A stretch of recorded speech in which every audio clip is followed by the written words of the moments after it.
Hello, everyone. Welcome back. We already heard the title. It's a great honor to be on this panel and moderate it. Generative artificial intelligence in central banks and financial firms. Should I stay or should I go? It could be the fastest panel ever in the history of the Innovation Summit. Or we could see the title as an interpretation that, even if you go AI, it's going to be a voyage, right? We don't know where it brings us. We're still trying to wrap our mind around it. And in terms of the voyage of today, we had Chris and his co-panelists. You sort of had a horizon session. Far out there, where could this end? Then I presented Gaia, one use case. Beju, my Nordic peer, will present a very interesting use case after this session. So we see some use cases, but more broadly, where can we sort of really see the near case adoption of artificial intelligence in the financial sector? And I think that's the key question, what does it take in terms of organization, in terms of strategy, and in terms of people to adopt it in a sensible manner? The industry and regulators are rapidly advancing their understanding of this, and we'll find out the use cases that will prevail. So we today have the great privilege to have two distinguished speakers who are leading the change in the world of data science and artificial intelligence, both in central banking and in industry. First up, we have Maryam Haghighi. She's the Director of Enterprise Data Science and Insights at Bank of Canada, where she also heads the Data Science Hub that she built from scratch. Maryam has a knack for delivering innovative solutions at the intersection of data, digital transformation, emerging tech, and risk management. And before she started at Bank of Canada, she led the development of a space-based data analytics for a new satellite constellation and represented Canada in the International Advisory Group for Air Navigation Risk Management under the UN. So thanks for being here today. It's a great honor. We also have Edward John Achtner. He's EJ, who heads up HSBC's Office of Applied Artificial Intelligence. And he's all about developing cutting-edge, responsible, and ethical AI solutions, particularly in the realms of generative AI and large language models, to enhance various divisions of the bank. Also, a warm welcome and thanks for accepting our invitations. He also had a very distinguished career before going to HSBCs, but he asked me to shorten that because he focuses on the now. I'm excited to hear their insights today. We have another amazing capital in this room today, and that's certainly you, the audience. So we really want to profit from that. We'll have two quick rounds of questions with the panelists, and then we ask you, have your questions ready? We really want to have a little bit of time for a discussion here. But let me start with Maryam. Generative AI is evolving at an extremely fast pace, with new breakthroughs being announced all the time by a technology industry undergoing significant upheaval. Generally, how can central banks balance the risk of being left behind with the need to project and maintain stability? Maryam, the floor is all yours.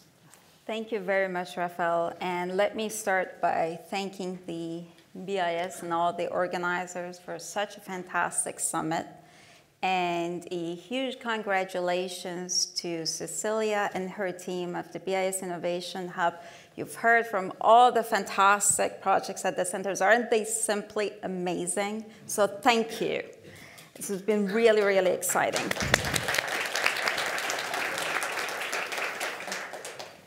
And I would also like to acknowledge that the views expressed here are my own, and they do not necessarily represent the views of the Governing Council of the Bank of Canada.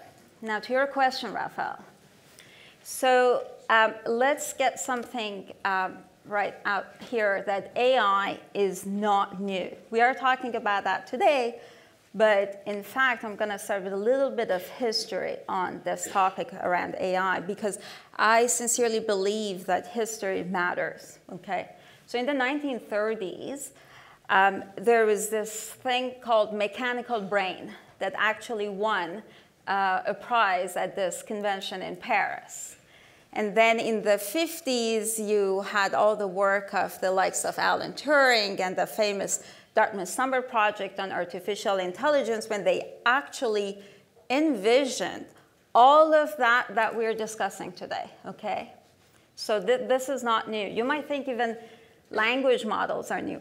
That's not new at all. In fact, I did my postdoctoral fellowship under the supervision of Professor Sankoff, and he in the 60s and 70s worked on developing probabilistic models around vocabularies and language and semantics, which is what we're talking about language models. You fast forward in the 80s, 90s, you have the work of Yoshua Bengio and his cohort developing convolutional neural net, okay? And the work around generative adversarial network, which, by the way, they lent their name to generative AI, okay? In the early 2000s, we were teaching these at universities. In fact, I distinctly remember teaching these to my university students, and somebody in the audience would always put their hand up and say, when are we going to ever use these things, right? And I'm afraid to say at the time, in early 2000, I didn't have a good answer for them other than saying, well, you got to listen to me to pass your course. But here we are, okay? They have become reality. What happened in the meantime is the advances in hardware, in chips. You heard that in the previous panel before lunch. You also have the massive volume of data collected from the internet. And you combine these with the algorithms from artificial intelligence, and you have the revolution that we have today now. And I genuinely believe that at the financial industry, we're at the cusp of a transformation, and central banks are a key part of that. And it's not just AI. I know this panel is around generative AI, but it's really confluence of multiple trends coming together. You have mobility. You all have your cell phones. You have the internet. You have satellite-based internet. That was my previous career. You have all the advances happening in user-centric development with the help of AI. You have cameras. You have audios. You have videos. And most importantly, the global appetite for all of this, for using all of this. So yes, as central banks, financial stability is core to our mandates. And we want to balance that with leveraging innovation. And in fact, at the Bank of Canada, we have AI pipelines that have been operational for years. And I'll talk later on about that. But it's doable. And I believe this is the path forward for us to go. Thanks, Maryam.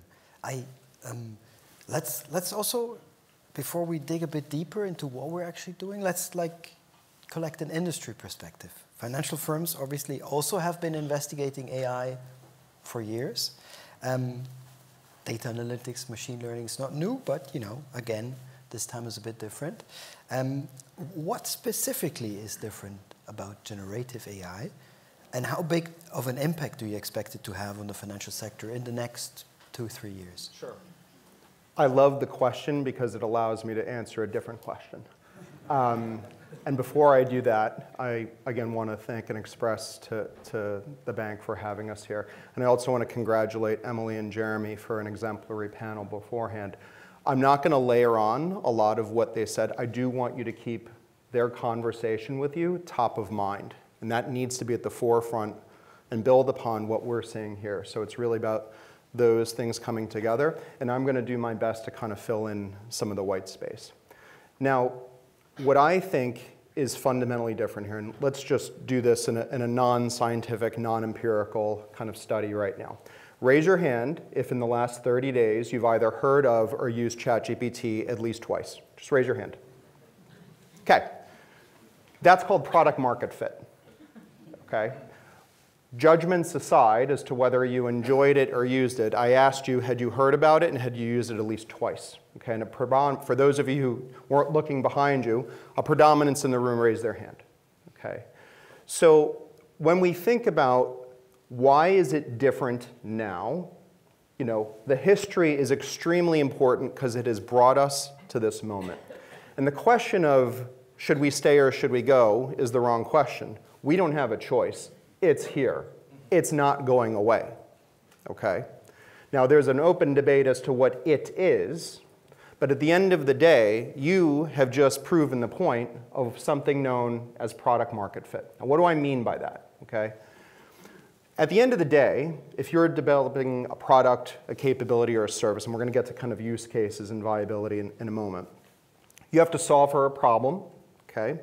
You have to figure out how to solve that problem within, you know, what is both legally viable, okay, viable from a technological perspective, and also from a societal norm perspective. And that's a very, very kind of complex set of ingredients. You know, it's hard enough to do in one market or geography, and now extrapolate that to 5, 10, 50, 20, or in our case, 62 geographies. Okay? So this is a very, very dynamic space. So you really need to think about, okay, your approach to this, because you have just all proven the point that something's different now. Okay? Decades ago, the precursors of this existed. But if we were in a similar room, you know, going back to 2014, 2004, 1984, many of you may have heard of some of these kind of frontier technologies. A fraction of you would have raised your hand because they have had very little real-world accessibility to the end user, you all being the end users, whatever kind of stakeholder or whatever kind of context that is. So it's different now because it's quite literally in the palm of your hands, quite literally. So what do we do about it? How do we have to think about this? Okay. Now, for fear of antagonizing my consultancy friends in the audience, okay, there do not exist enough sticky notes to go through design thinking exercises to get down to singular use cases. Okay? We have to think very differently about this. We have to think about risk frameworks and risk patterns. Because our customers, your stakeholders, do not have an expectation of solving for 1, 2, or 3 things. This is going to be a universal capability and a universal technology, both at the surface level, i.e. you're interacting with it every day, but also in the subsurface level. And that's what, again, Emily and Jeremy were talking about before, the rise of these, you know, digital agents who, in a given state of empowerment and alignment, are doing things potentially on your behalf. That's not far away. There will be many of you in the room this year that have digital agents working on your behalf this year, perhaps in your personal financial life. You know, that is a 2024 reality. So the question again of do we stay or do we go, it's here. The question of what are we doing about it specifically, we need to solve for questions at scale, ultimately to achieve responsible and ethical product market fit. Is it technologically viable? Does it pass, you know, a set of really complex questions related to societal norms? Does it fundamentally solve someone's problem? Will they find value in it, whether in the retail or wholesale sense? And ultimately, can it scale? And that is going to be an ongoing dialogue that all of us have to have together. Thanks very much for this sort of initial first step into the matter. Reacting on 2 things you said. During 2024, and have used ChatGPT, it's a bit of a shout out to the biz, actually. At BIS, we can now ask a different question. Have you been using BizGPT in the last, I don't know, 3 or 4 weeks since it's open? I apologize if I forgot about the exact date. So, you know, and it obviously comes from a risk understanding, right? That having people use an external cloud is something that you need to be careful. And then, you know, a quite rapid response to sort of, you know, have our own project, and that's now accessible to all BIS staff, and it's a great project. But you know, that's just the start, right? I mean, at the BS, we're obviously thinking about a lot of things we could be doing, from, you know, economics to the innovation hub to any production system where and that is a consideration that's really probably featuring in any central bank around the world. Maryam, what is the Bank of Canada doing in this domain at the moment? Yeah, so I'm going to say a couple of reflection points on what EJ mentioned, which was very good points about this universality, I guess, of AI. Or for the economists in the audience, they might refer to that as AI being a GPT, not the chat GPT, but GPT as general purpose technology, like electricity, like the combustion engine, like the internet itself, where it has effect on multiple industries, significant shift in labor, and effect on productivity. And that is what we are facing today with AI, what we are sensing, and I genuinely believe is going to continue and grow. So at the Bank of Canada, I mentioned that we have AI pipelines in operation, and all of that is really for the benefits of our citizens. We have taken, I guess, what I would call a Goldilocks approach, where we want to balance the desire, the need for innovation with responsible development, okay? So, and we look very critically at how AI supports our core business in economic policy, operations, and research. So I give you a few examples. So we have a full at-scale operational pipeline around AI for anomaly detection. So as a central bank, as I'm sure many of you are familiar with, we receive a ton of data from chartered banks, from the industry, from banks like the HSBC and beyond.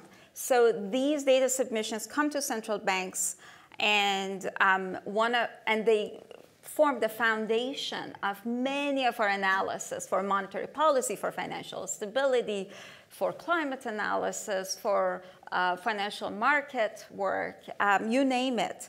And sometimes in these data sets, there are anomalies. Anomalies can be errors, simple just recording errors, or they could be signs of a change and shift in patterns that we want to detect.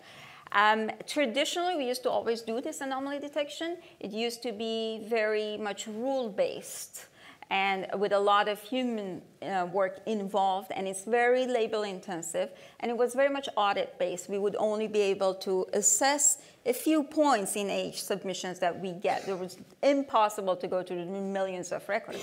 However, with AI, I'm very happy to say that we have a full pipeline developed around anomaly detection that on a daily basis goes through all the submissions, and when our people come to their work in the morning, the result is there at their desk, and then they can dig deeper and analyze the insights. So that's just one example. We have other lines of work around nowcasting with payments data. And that actually came very handy during COVID, where access to timely insight, granular insight, heterogeneous insight was critical for policy work with central banks. So that came into work. Machine learning analysis for supply chain, that again in COVID became absolutely critical to analyze that.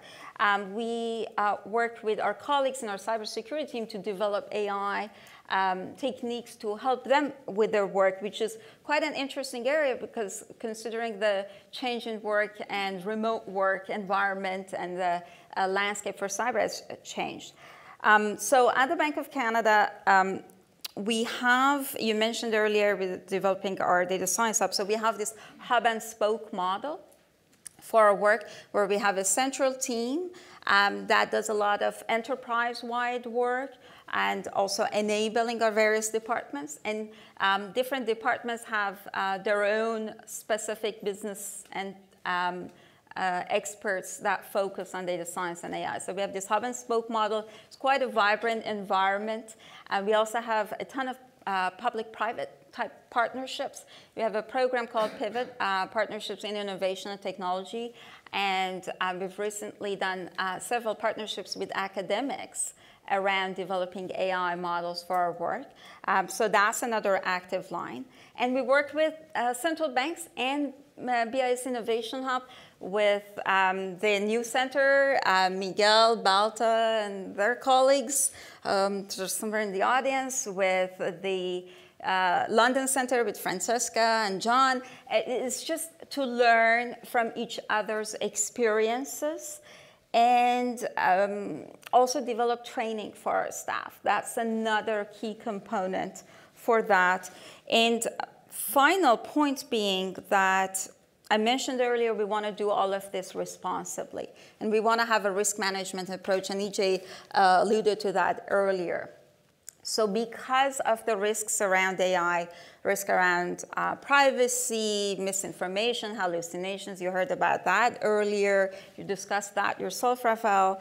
Also, needs around explainability, interpretability of AI models. Because of all of these unique features, and because of the ever-changing landscape or conversation around these and all the laws that are being developed, so we formed a multi-departmental advisory committee at the Bank of Canada, call it Responsible AI Advisory Committee. And we have senior leadership from our legal department, from our audit, from our communication department, from IT, data, business lines, et cetera, all coming together to discuss the priorities with respect to risk management of AI. And that committee is actually now developing the risk management framework based on our risk appetite. It's a principle-based risk management framework for AI for the bank. And that is something that I think is going to show its benefits going forward as well, to allow us to hit that balance between developing innovative solutions, having AI pilots, making them scalable, at the same time managing the risk.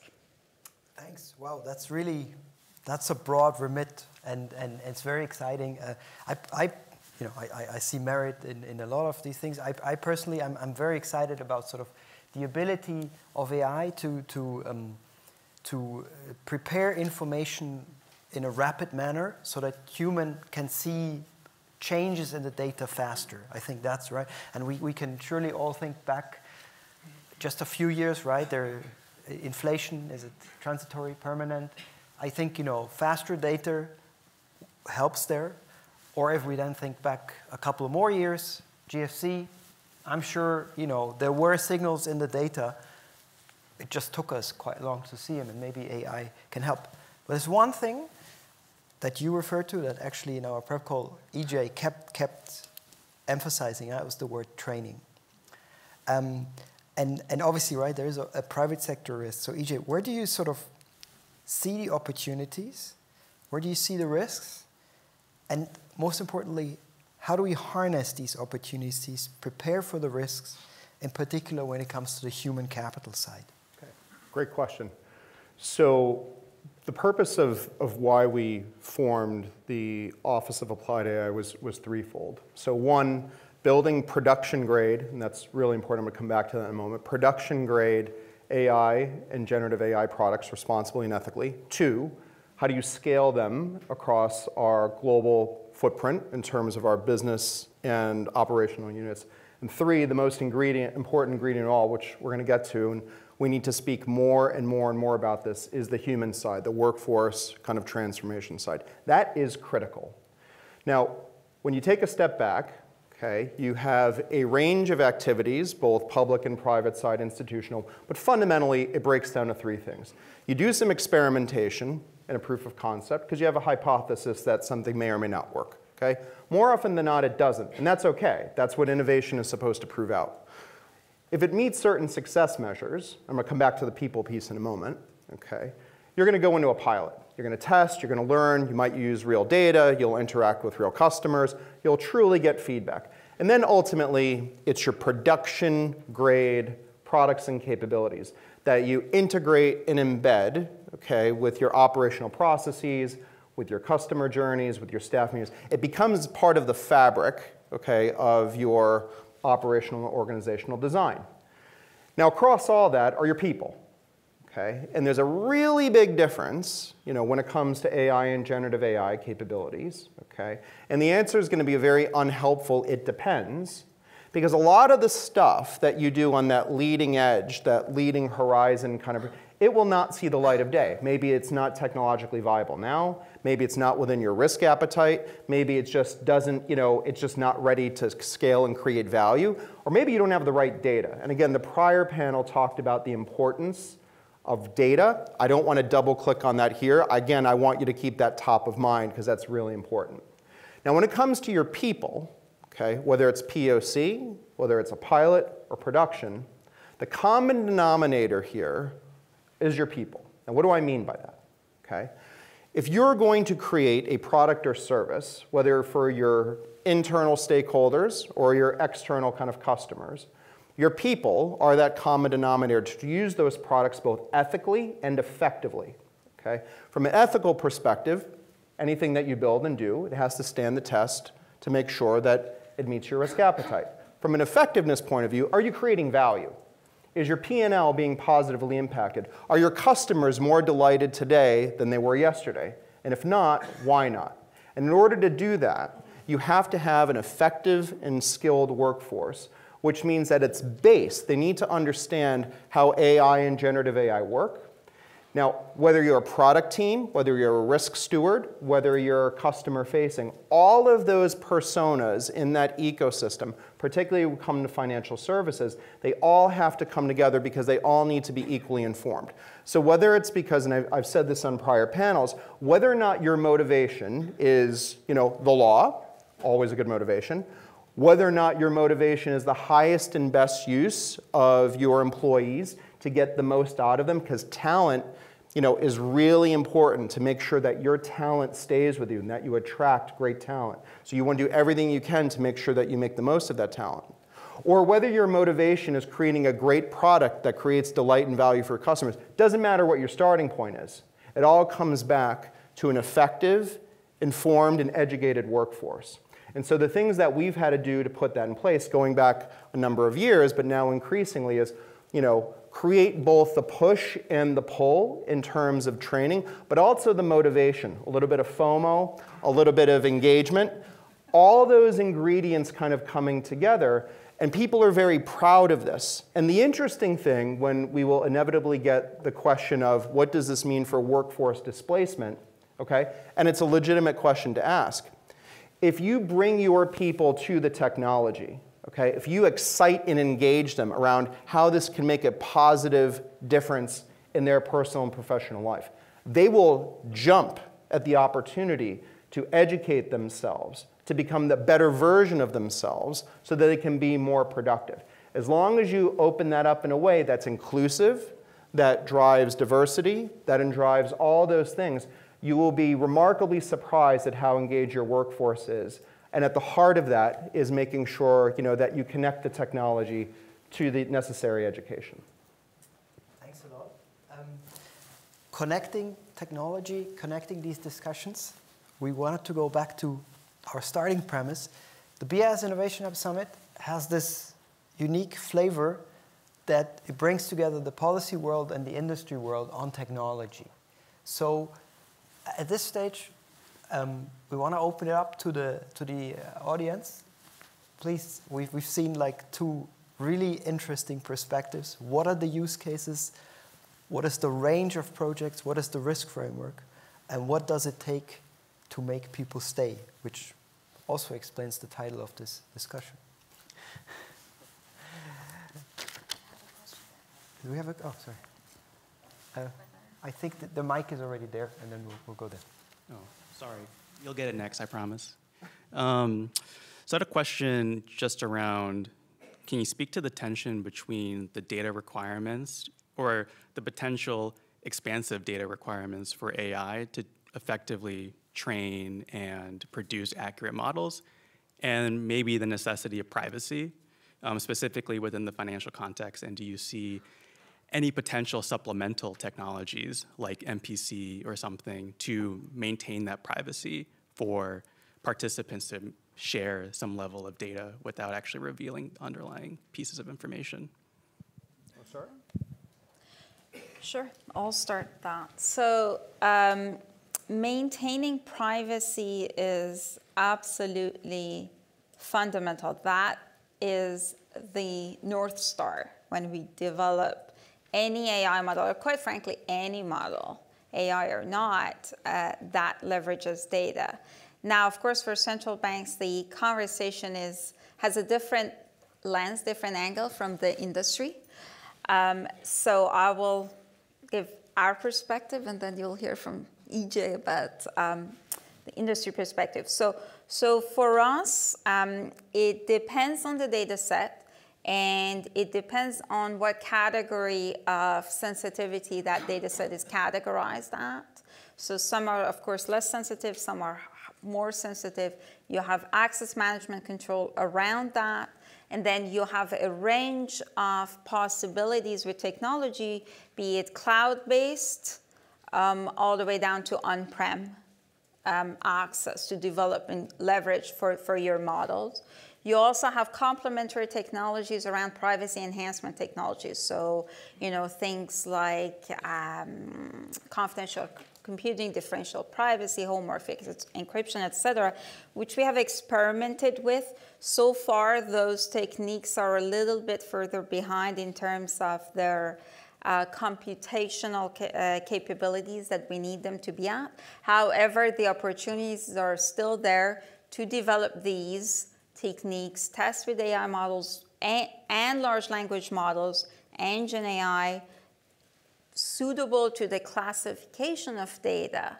And it goes back to the risk management. So you have to start with your data. You have to start with the classification of your data. You have to start with the business question of saying, what data set do I have? What do I need to do with it? And then take it from there rather than jumping ahead. So those are the steps that we follow for us. So let's stipulate that the data is good. And that's a huge stipulation, okay? But let's at least stipulate it for the purpose of this question. So then the privacy part. So, I'm not going to ask by a show of hands, but I'm venturing many of you in one capacity or another may be a customer or, in some respects, have worked with HSBC directly or indirectly. And we take that, extremely seriously in terms of the stewardship of that data. Now, this is when I was talking about the difference between a proof of concept to a pilot to production. If something is going to be anywhere in that continuum, it has to first be demonstrated that it can be done safely and responsibly. Now, by safely, you can imagine, this is not just a technological question, it's also a question of, data privacy, a question of regulation. And just to kind of bring that to life, your average corporate wholesale client may bank with you in 5, 10, 50, 20, 40, 50 different markets around the world. So as you're bringing forward an AI or generative AI, or candidly, any application, this is not an AI question, this is a data question, okay? Where does the data go? How does it flow? How does it use? And does it compart with that kind of very complex tapestry, of where it's being used, stored, and sent, and for what purpose? So it's a great question in the context of AI, but at the heart of it, it's about data privacy. The last thing I will say, on this, in terms of kind of connecting that to actual value, there's a fundamental difference, okay, between having a data set which you use to interrogate policies or procedures, which might be just kind of internal inquiries for a knowledge worker, versus extremely high velocity, markets level data. Those are completely at the different ends of kind of the complexity continuum. They have very different requirements in terms of quality. They have very different types of requirements in terms of, you asked the question around like model governance and model assurance. The level of necessity from a control framework perspective to do those things are not the same, okay? So the entry point to be able to kind of productionize a number of these things is very much also going to be, a function of what can you actually do from your control framework to demonstrate model risk compliance. And that will really then kind of inform where you go, how quickly, and for what purposes. And that ultimately is a function of both your automated and your human control frameworks that wraps around that entire application. It's a really good question. Thank you. Thank you. I'm Chris Glaubia from the MIT Digital Currency Initiative. Central banks, financial institutions, and regulators have literally hundreds of years of experience gathering structured data, so financial information, collating it, analyzing it, and so on. What are we learning today about the kinds of unstructured data that we need to be collecting to feed generative AI models? Okay, so really good question. I will connect this with something that we are trying with generative AI at the Bank of Canada, and that is around communication. So it goes back to what I always like to say, stories matter, okay? And policymakers and central banks are essentially telling a story when they're communicating their policy. They're telling a story of the current economic state, and they're telling a story of where the future may be, okay? And in that communication, it's critical to know how that message is received, okay? My background is technology and math, but I've learned that communication is absolutely by far the trickiest thing any organization has to do, whether within internal or with the public. And as central bankers, we deal with money, we deal with currency, but our own currency is trust. So you send a message out, you want to know how it's received. You look at text data as an example, social media data, commentaries on videos, audios, etc. You want to collect that and you want to analyze that.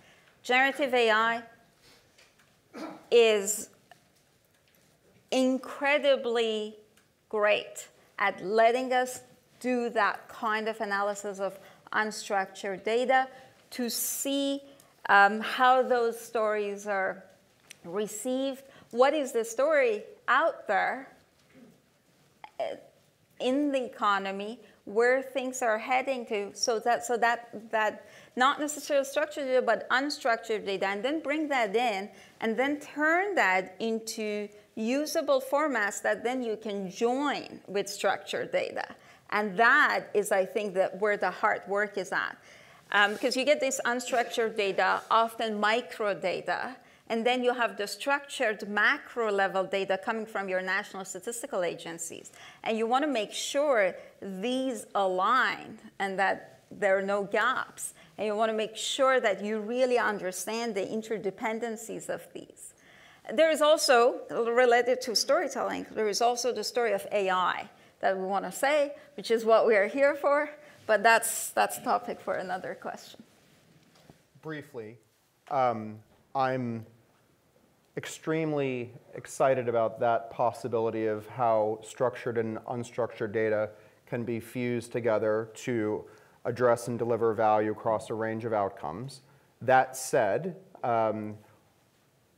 it's not yet ready, again, for production grade most applications, because with unstructured data comes both the promise and the peril of the complexities of having to manage that across mitigation of bias, traceability, explainability. And so while there are glimpses of that possibility, and ultimately what we'll see is probably a range of different models, large and small, open source. We're not talking enough about open source, by the way. I hope there's another panel conversation for a different day on kind of the importance to all of us around open source, which kind of brings to this as well. But ultimately, do I think that that fusion of structured and unstructured will create value? Yes. Is it ready for prime time? No. Is it going to take all of us to kind of get that right? Yes. And it's going to, again, be a journey based upon what is the specific application, and fundamentally, how can you measure, not guess, how can you ultimately measure, how that data is kind of coming together, and does it adhere to your expected laws, regulations, risk appetite, and societal norms, so that ultimately you're comfortable with how that is, again, coming together for an outcome or an output that yields expected value. Great question. Thank you. So we're unfortunately out of time for further questions. This was an amazing panel. 40 minutes have flown by. If I wanted to summarize it, I think I can summarize it very shortly. We're talking about artificial intelligence, but somewhat paradoxically, the answer is still, it's about the people, it's about the skills of these people, and it's about how these people can work together in a framework that allows them to collaborate, trust each other, and use these tools effectively and mitigating the risk. And of course, so it's about the people. That brings me back to the panelists. I really want to thank you for these great interventions, and also to the audience for the good questions and the discussion. Thank you very much.